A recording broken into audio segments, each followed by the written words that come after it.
Il y a plusieurs types de géothermie.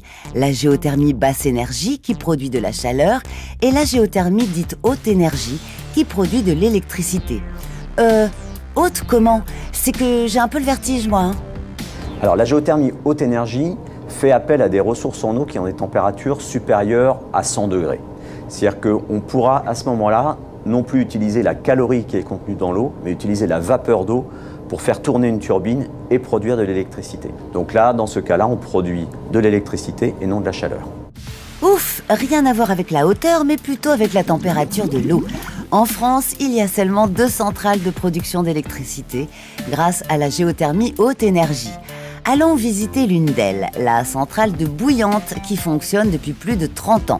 N'oubliez pas vos lunettes de soleil et votre maillot de bain, car elle se trouve, en Guadeloupe. Aujourd'hui, la centrale de géothermie de Bouillante produit environ 15 MW d'électricité qui est distribuée sur le réseau électrique de la Guadeloupe et consommée en Guadeloupe. Et cette quantité d'énergie représente 4 à 5% de la totalité de l'électricité qui est consommée sur l'île. Quel est l'intérêt d'utiliser de la géothermie haute énergie dans les territoires d'outre-mer comme la Guadeloupe?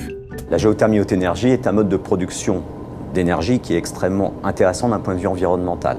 D'abord, c'est une énergie locale qui est donc appartient au territoire. C'est une énergie qui n'émet pas de CO2 dans l'atmosphère et aucun gaz à effet de serre, donc c'est tout à fait protecteur vis-à-vis de l'environnement.